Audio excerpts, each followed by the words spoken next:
Today's video is just going to have some random tips in it and giving you guys some updates on what's going on with the lawn.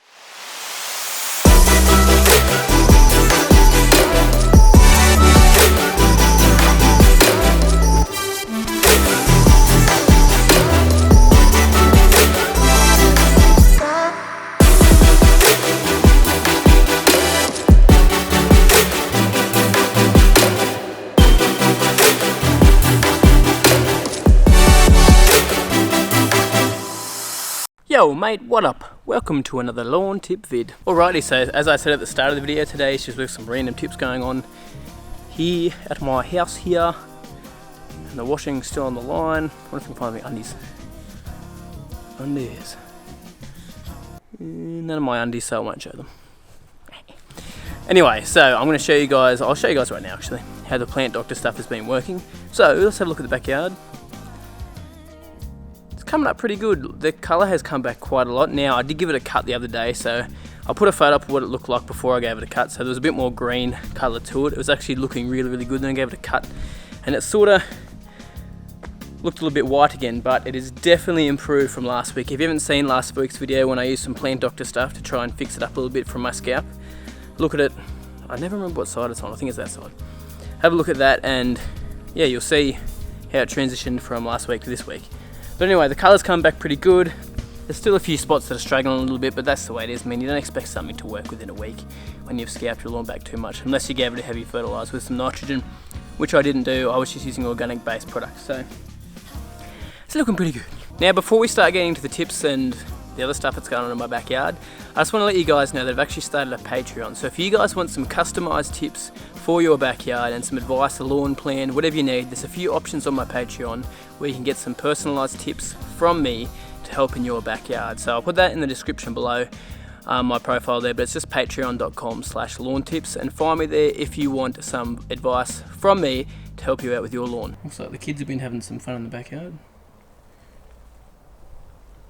So as most of you know, I'm getting rid of this lawn in the next couple of weeks. So I have decided a mate's going to come over and actually take it all out and use it at his place. So we're going to get a turf cutter and take it all out, and that is going to happen next week. So really soon, which is quite scary. So today I'm going to give the lawn a little bit of fertilise, just to really kick it a bit more into gear with a bit of nitrogen as well. And I'm going to add some plant doctor products with that as well.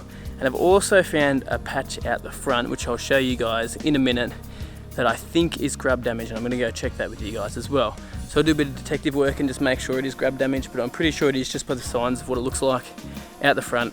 So I've got to get that fixed as well before the turf gets cut out. What I'm going to do is, this is the game plan, what I'm planning to do is take the turf out, and then after that, instead of putting the new soil down straight away, I'm going to water the old area, or the dirt underneath, for probably about 2 weeks, and try to get, if there's any roots left in the soil from the torf fescue, get it actually to germinate or get the roots to actually shoot some new growth, and then I'll hit that with a Roundup, just so I don't get torf fescue coming through on my new ryegrass. And if you guys are doing a similar thing, I definitely recommend trying to get other stuff to germinate in the soil, so when you go to seed it, you've got less chance of weeds going in there. So that's just a quick tip. You guys, free one, don't have to pay for that. Alrighty, so I'm just in the shed and I'm going to be using this fertiliser. Man, it's echoey here. Woo! I'm just going to be using this fertiliser here today. Just going to give it like sort of half a dose, not too much, just to get a bit of growth on the lawn and give it a bit of green up and make it nice and strong and healthy before we rip that turf out, because we don't want it to be weak when we go to rip the turf out and when it gets to old mate's place. We don't want to be struggling when it gets in there. So I'm going to give it a kick of this. I'll add some plant doctor products. I almost went into Kiwi accent there. Quick thing, I am actually a Kiwi, not an Australian citizen, but I don't have an accent unfortunately. I used to when I was a kid, but she gone. But anyway, we're going to apply that today with some of the plant doctor product and get it going. So generally I would use a Hortex sprayer, but I want to get this down nice and evenly without too much water, so I'm just going to do more of a foliar spray. So when I do foliar sprays, I don't actually use that Hortex sprayer. It's only when I really want to do soil drenching sort of things is when I use that Hortex sprayer, because those Hortex sprayers chuck out a lot of water, as you guys would know. So if you are using Hortex sprayers, a lot of people ask me if they can put insecticides and stuff out with them. You can, but I would recommend doing it actually with a knapsack, because you're going to get just a bit more precise coverage and you're just going to get it out a bit better as well. And you don't want too much water in your mix when you're using it with insecticides and your foliar sprays like your liquid iron and your fertilisers that need to be sprayed to the leaf. Now, I did do a video ages ago on iron chelate, or chelate as I used to call it. Now, funnily enough, I did that with a Hortex spray as a test, and I got a lot of views on that video by accident, so I'm going to be doing another video on iron soon, doing it in a knapsack, because I actually recommend spraying liquid iron in a knapsack, not in a Hortex spray, just because you get a better result. You still get a result with a Hortex sprayer, but knapsack's the go. Alrighty, knapsack on the back. Got my Fertiliser. I was going to add some seaweed secrets, but I added that last week, so I'll wait till, well, there might not be a lawn here next week, so we'll find out. But knapsack on, ready to go. So let's just mix it all together. Now, when you're mixing products together you've never mixed before, you sort of have to do like a little mix test, a little jar test they call it. So you get your product, got to get my fertiliser as well, and you mix it together and make sure that it actually goes together and doesn't separate. So I'll just give you a quick demo of that. I know these will work together, but just for demonstration purposes, I will show you. Hey there, how's it going? So I'll just tip some in there. This is just for the test. Oh yeah, looks a bit like a... Do you know what colour that actually looks like? A bit of the slops, but anyway. Fertilisers, we're just doing a little mix test to see if they sit together well, which they will, but you know, it's just a demo. Oh, she's bubbling. Oh, I'm gonna guess that was about 4 mil I put in there. Should have measured that in. Anyway, yeah. See, that mixed together fine. Now, if you had problems with it, you'd find that actually separate. And obviously you don't want that when you're putting chemical out, because you're just gonna muck it up all together and you could burn something potentially. Make sure always read the label as well when you're doing mixed things. You can use certain fertilizers with insecticides and vice versa. But yeah, always make sure you read the label. Now, it says on this Fertiliser that you can actually add it to most fertilizers as well, so that's why it works. Make sure when you are spraying, it's in the afternoon. So it's afternoon now, we're at about 4:35, but the temperature's dropped below 30 degrees, more like 25 degrees at the moment. It's a bit overcast, which is good. Now, you want to be doing it in the afternoon, not during the middle of the day, in summer anyway, because it's going to be flipping way too hot and you're going to burn something, especially when you start to use products like liquid iron and things like that. You want to make sure that you do it when the sun is a little bit lower and the heat is not in the air. Otherwise you will burn, and I have done it before when I was an apprentice. Anyway, let's just go spray some chemical or fertilizer. Fertilizer, yeah. Let's go spray it.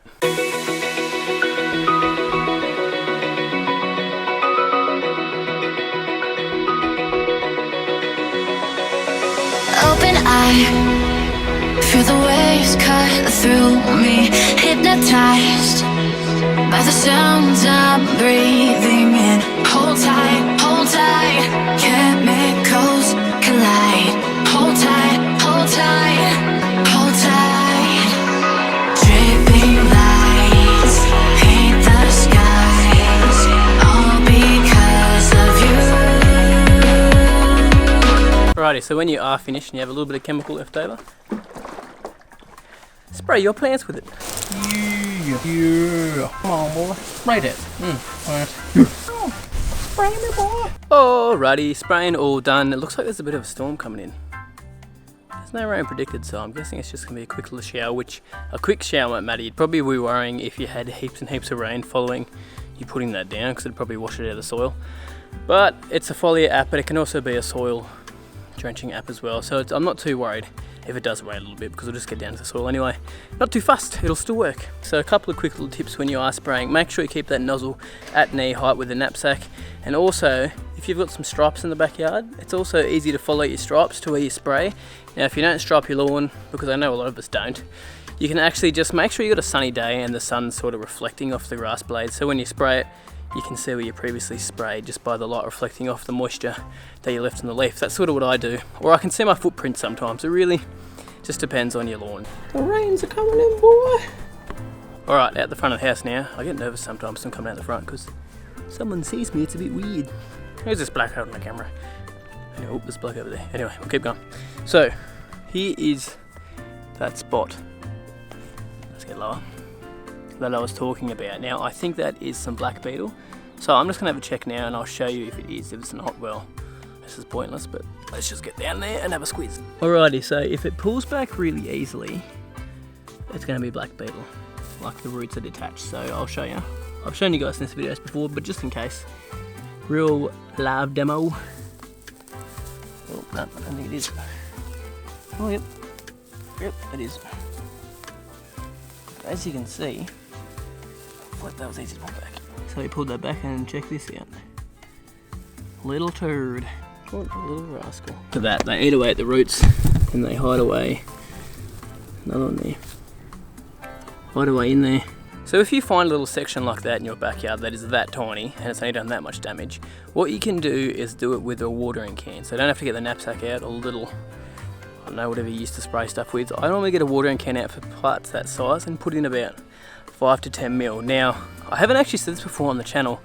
For some reason I always seem to forget, but it is actually, the best time to spray them is in the afternoon, like late afternoon when the sun starts going down. So I'm not actually going to spray that section until the sun starts going down, so let's just whip to that. Alrighty, we are back. So there was a little bit of rain. Doesn't matter though, it was only a slight bit. Just a little bit, but as you can see, the sun is starting to go down. So it's time to spray these buckets. Alright, so it's pretty simple. What we do is we just fill up your watering can halfway. Alright, that's about halfway, and we put some of this bifenthrin in. So generally I only put about 5 to 10 mil in there because we're only doing a tiny little spot, and I'm just using a bit of water just to get it down to the soil, and I'll water it in with this as well afterwards, but about 10 mil. I love these little things. They give you little measurements on the side there. Now remember, we're using bifenthrin. If you want to know more info, like I said, go check my video. I've got 2 videos on grubs already, so, because it's pretty common. Come on, unlock child lock thing. It's a pretty common problem. 10 mil is more than enough. You could probably even go 5 mil and that would be alright, but I just like to be safe and give them a good hit. And then with your, so you've only got half in there at the moment, so we fill up the other half just so we get it mixed around a bit and not get too many bubbles in there.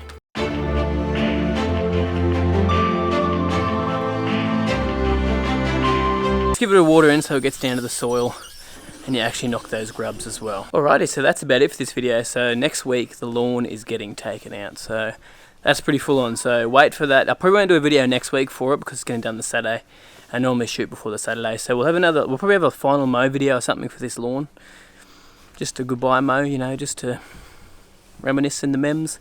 But anyway, subscribe if you guys haven't already, because there's some interesting stuff coming up. Really excited to show you guys. Like this video if you enjoyed it, and you have a good week. Die, you little grubs. Die. Die.